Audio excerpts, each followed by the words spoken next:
Hello, this is Richard Simon Kahn of Golden Sun Astrology at the Crystal Matrix, and we're looking at November.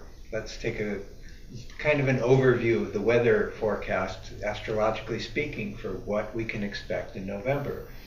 And of course, by this time, the sun, as many of you may know, the sun has moved into Scorpio. So the sun is in a water sign. Scorpio is a very deep sign, very probing and revealing of the inner depths of our psyche. And so we may be feeling a lot of stuff stirring beneath the surface. This is natural. This is part of what happens when the sun shifts into a sign like Scorpio.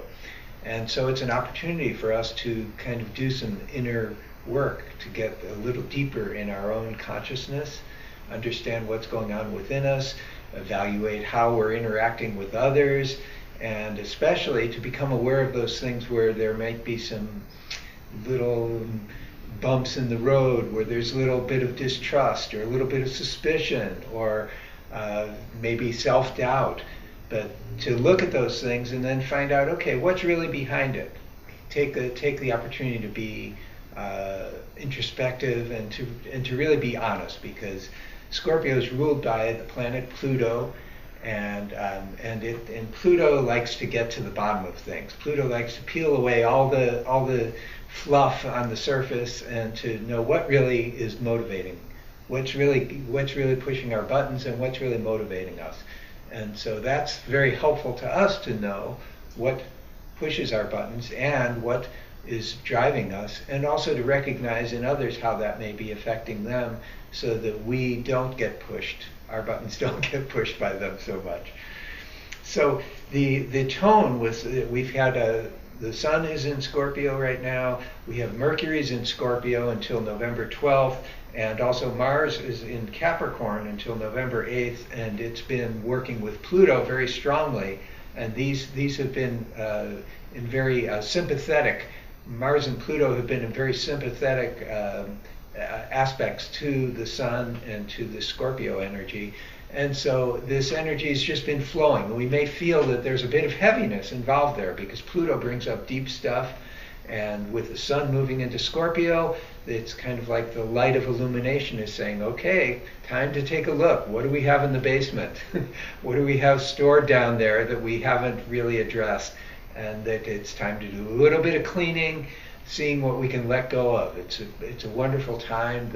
We're into the fall season now, and so we're harvesting. We're collecting the fruits of our actions. We're deciding what we're going to keep and what we can let go of, what needs to be passed on and allowed to go back into the ground in order to refertilize the earth and refertilize our lives.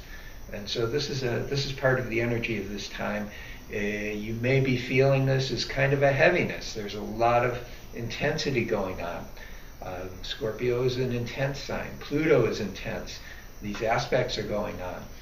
And so, and then especially with all the election stuff, this is bringing up tons of submerged consciousness, things that have been repressed nationally and things that have been repressed maybe individually, and it's just being kind of like splattered all over the news, right? It's just got a charge to it, and that's part of the work. That's part of the work that we have. That we're being called to collectively and individually. So this energy is there, and I know for a lot of us we've had it up to here, and in a way you don't want to hear anymore. You don't want to engage with it, and so fortunately the election's November 8th, and then following that, whatever the results are on November 12th, we're going to feel a shift. There's going to be a significant energetic shift that happens. It's not just because the election's over, although that will give us a collective sigh of relief for the most part, that at least we won't be getting bombarded with all this stuff. But Jupiter is going to be giving a boost. Jupiter is going to be making aspects to Saturn, which is in the sign Sagittarius, and to Pluto in Capricorn, and to Chiron in Pisces. And so Jupiter brings us energy of expansion. It brings new opportunities. It helps us take a fresh look at things. And Jupiter is about learning. Jupiter is opening up information for us to be able to look at the circumstances and to learn some things from this. And that's going to help us to stabilize. That's going to help us to see what kind of changes we may need to make in our lives, what kind of changes we may need to make in our social situations and in our government organizations, in our work organizations. And so this will be especially brought into focus by the full moon on November 14th. The moon will be in Taurus, opposite the sun in Scorpio, and so we're on the money and power axis here. It's bringing out a lot of deep stuff, a lot of power issues, and giving us a chance to kind of recalibrate after all this turmoil that we've been going through for months. It's going to be an opportunity to recalibrate and to get our balance again and see where we really are and how we're using our power, so that we can make sure that it's productive, that it's being used in ways that are going to be beneficial to us and to others. Another thing is it's going to help us to see how we're motivated so that we can take actions that are going to be beneficial for ourselves and others. And then the election itself, I'd like to comment on that. It would be misplaced of me not to say something, but I've been looking at a couple of different websites, and there's one astrologer in particular. This isn't my specialty, is doing predictions, so I'm just passing along some information that I feel is very credible.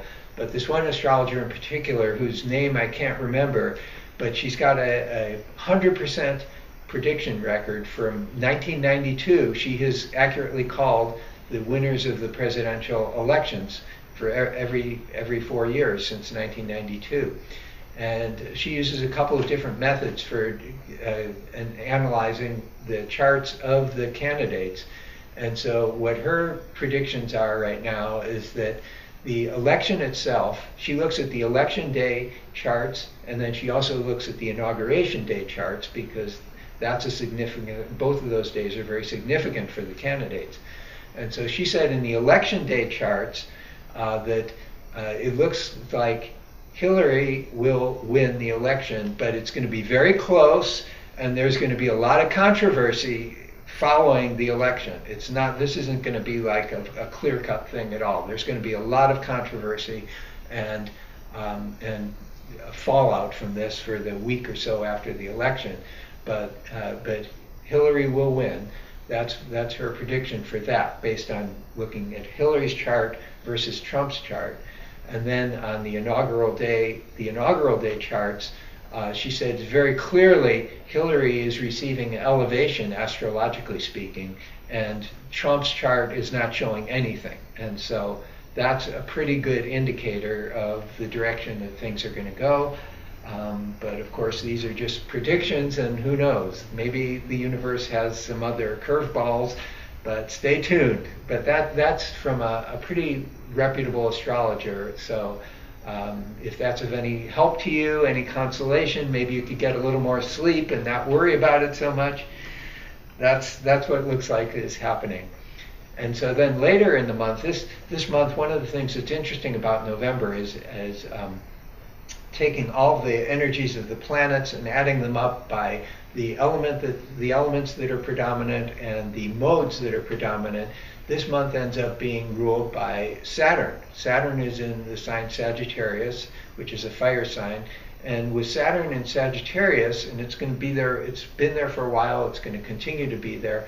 And in particular, Saturn is asking us to look at what our beliefs are, what our principles are, what our ideas are that we found our principles on, and that we create our philosophy, our worldview. And so Saturn kind of says, okay, you need to pay attention here. This is a time while Saturn is transiting through the sign Sagittarius to really look at what you believe and to understand what your thought processes are in connection with that, how you arrived at the beliefs that you have, and whether those are actually valid, are they realistic, are they true, and to recalibrate things, to make adjustments, to see what really works and what is maybe ideas that we've had in mind that we've absorbed from our environment, from our training, our people we've known, the conditions that we've been conditioned to. Taking a look at those and sorting some of those out and realizing, oh, you know what, this really doesn't work. I don't really believe that. That's just something that's been in there. And so Saturn is bringing this energy in. The circumstances of our existence are bringing us opportunities to look at those things and see where we can recalibrate how we look at life, what our view of life is, what our view and understanding of ourselves in relation to our life is. And therefore we can make some changes, we can grow, and it's kind of a serious energy, but at the same time it also gives us a sense of freedom. If we use that energy to look at ourselves, it brings us freedom, and that allows us to really expand and to understand more of what's going on around us, of why things are the way they are. And so that's an energy that's been at work for a number of months, and it's going to continue. But particularly in this month of November, we're in Scorpio, so it's water sign. It's about our feelings. We're dealing first with our own feelings about things, and then later in the month the sun goes into Sagittarius on, I think, the 22nd or the 23rd. I'm not sure right now, sorry. But the sun will be going into Sagittarius in the later part of the month, and that's a fire sign, and it brings out the inspiration. It gives us more of a feeling for spirit and for attuning ourselves with spirit, and the work that we've done helps us move forward into that and to be able to receive that and to act out of that consciousness. And so that's the basic opportunity, the basic feel of the weather for what we can be looking for in November. And I hope this is helpful to you. And we'll be back next month with another forecast for December. Have a great one.